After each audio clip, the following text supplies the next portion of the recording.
आज second year में next chapter chemical kinetics, रासायनिक बलगतिकी, मिनिमम पाँच मार्क्स का इसमें से पूछा जाता है बोर्ड में।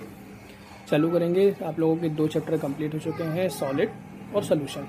ठीक है, इस पर आप लोग न्यूमेरिकल लगाइए। अगर कोई दिक्कत होती है तो इसमें आप लोग हमसे उसके सोल्यूशन पूछ सकते हैं। आज हम लोग स्टार्ट करेंगे केमिकल काइनेटिक्स, रासायनिक बलगतिकी।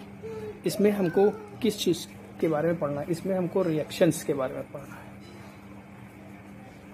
रिएक्शन। अब बात की जाए रिएक्शन, अभिक्रिया होती क्या है? एक छोटा सा टॉपिक है अभिक्रिया। What is reaction? रिएक्शन क्या होती है? रिएक्शन में अगर कहा जाए A + B gives C + D। Reaction में 2 पार्ट होते हैं। इधर वाला पार्ट रिएक्टेंट, ये प्रोडक्ट, अभिकारक उत्पाद।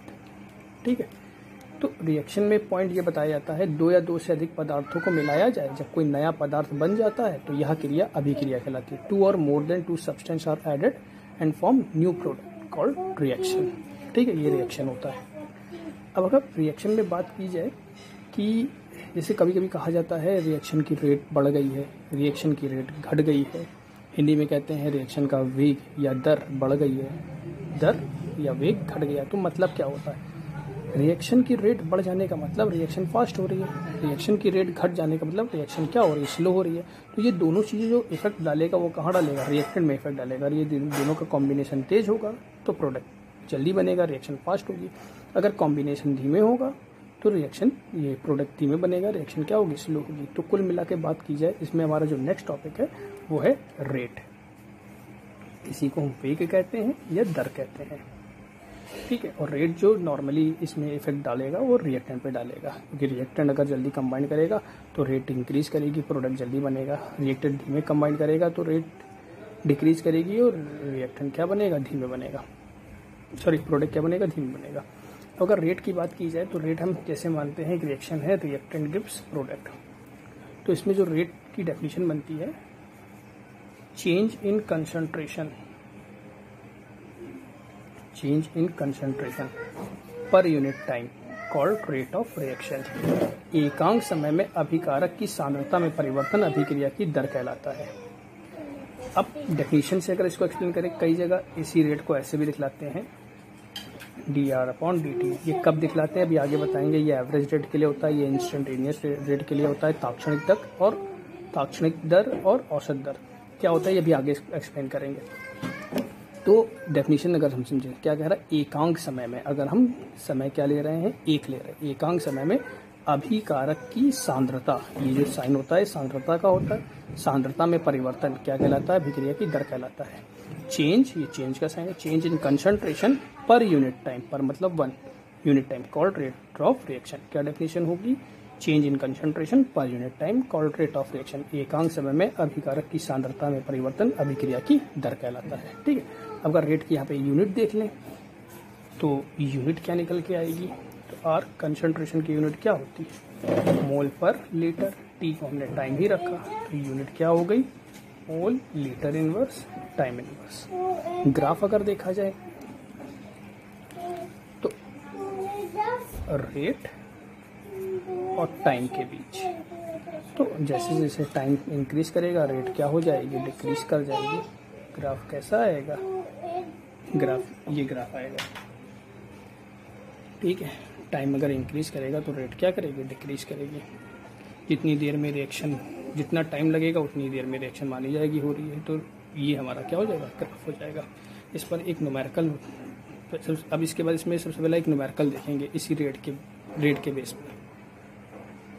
न्यूमेरिकल देखने से पहले, जैसे अभी हमने बताया कि एक रेट निकालने का फॉर्मूला ये होता है डेल्टा/डेल्टा t, या इसी को लिख सकते हैं dr/dt।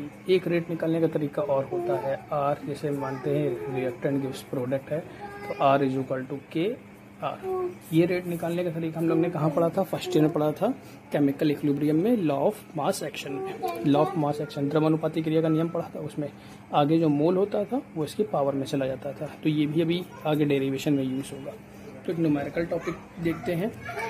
फॉर एग्जाम्पल, जैसे यहाँ पर एक रिएक्शन है A + B C + D। ए के ए मोल हैं, बी के बी मोल है, सी के सी और डी के डी मोल है। ठीक है, तो यहाँ पर अगर हम इसके लिए रेट निकालें तो रेट में सबसे पहला टर्म क्या होगा, इन सब के लिए अलग अलग रेट निकालें, जो मोल होंगे वो अपॉन में चले जाएंगे, तो हो जाएगा 1/A change in concentration of A upon time, A के लिए रेट हो गई, is equal to 1/B change in concentration of B upon time, is equal to 1/C change in concentration C upon time, 1/D change in concentration D upon time. ठीक है, ये सबके लिए अलग अलग रेट हो गए। इसमें जो रिएक्टेंट होते हैं ये माइनस में होंगे, प्रोडक्ट जो होगा वो प्लस में। क्यों? क्योंकि ये रिएक्टेंट दूसरे से कंबाइन कर रहे हैं, प्रोडक्ट बना रहे हैं, तो रिएक्टेंट क्या हो रहे होंगे, डिक्रीज हो रहे होंगे, तो ये माइनस है। ये बन रहे हैं, प्रोडक्ट बन रहा है, तो ये इंक्रीज हो रहे हैं, तो ये क्या हो गया, प्लस में हो गए। ये हमारा इन सबको इक्वल में आर लिख सकते हैं, ये सब आर के इक्वल होंगे। सबके अलग अलग रेट ही निकाली हमने। इसी फॉर्मूले को हम ऐसे भी लिख सकते थे, -A dA upon dt, condition के हिसाब से लिखेंगे,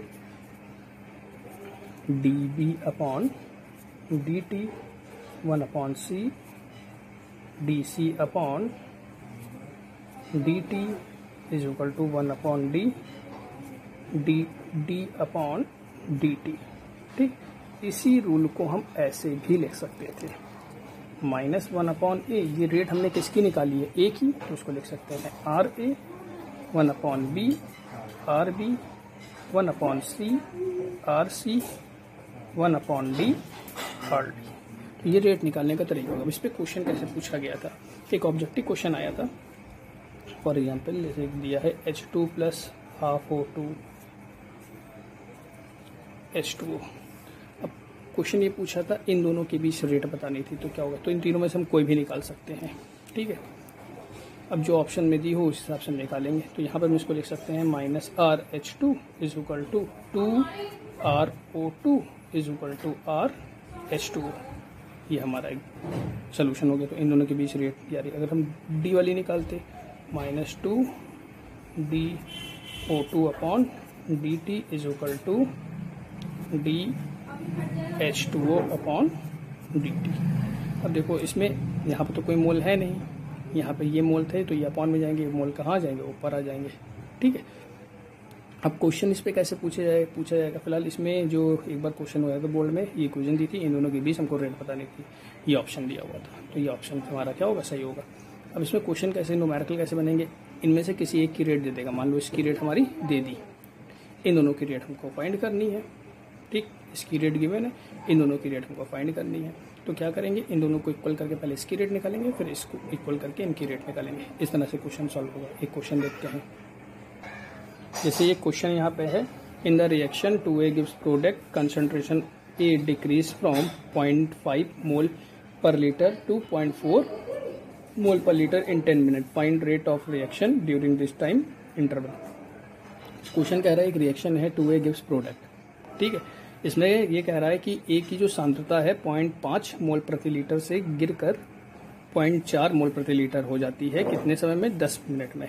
तो कह रहा है इस रिएक्शन के लिए रेट क्या होगा इस टाइम इंटरवल के लिए, ये जो टाइम है इसमें क्या होगा, इसका इस रिएक्शन के लिए रेट बताना है। तो हमारी रिएक्शन क्या दी गई है, पहले वो लिखते हैं, 2A गिव्स प्रोडक्ट। तो हम इसके लिए R इज इक्वल टू निकालेंगे, तो ये हो जाएगा 1/2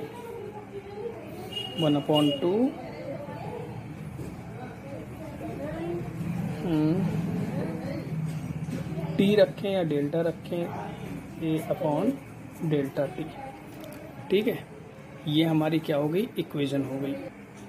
ठीक, क्योंकि हम रिएक्टेंट के लिए ले रहे हैं तो यहाँ पे हमारा साइन कैसा होगा, माइनस होगा। अब R हमको यही निकालना है, तो ये 1/2। अब कंसंट्रेशन हमारा होता क्या है, जो चेंज होता है हम जानते हैं, चेंज क्या होता है, C2 - C1 होता है अपॉन T। ठीक है, क्योंकि एक से दूसरे में जाने, जब कभी भी हम चेंज निकालते हैं, कभी भी हमारा चेंज निकाला जाता है, परिवर्तन निकाला जाता है, 2 में से ही 1 को लेस किया जाता है। तो यहाँ पर क्या हो जाएगा, R इज इक्वल टू -1/2। ये कितना हो रहा है, 0.4 - 0.5, टाइम कितना था, 10। इसको सॉल्व करते हैं, ये हो जाएगा -1/2 -0.1/10। तो ये कितना हो जाएगा, r equal to minus plus हो जाएगा 0.1/20। ये हटेगा, नीचे 0 बढ़ जाएगा, तो r इक्वल टू कितना आ जाएगा, सॉल्व करेंगे 0.005 मोल मीटर इनवर्स। और यहाँ पर टाइम किस में था, मिनट में है, मिनट इनवर्स। ये इसका क्या होगा, आंसर होगा। तो इस टाइप के कुछ क्वेश्चन आप लोगों को बुक में मिलेंगे, उसमें आप लोग करिए। क्वेश्चन के लिए केवल आप लोग एनसीईआरटी ले लीजिए, ठीक है। एनसीईआरटी में ही क्वेश्चन सफिशिएंट है। नेक्स्ट क्लास में इसमें हम आप लोगों को ऑर्डर, मॉलिकुलरिटी, इन सब के बारे में बताएंगे। इसमें कुछ डेरिवेशंस भी हैं, वो भी आपको डिस्कस किए जाएंगे।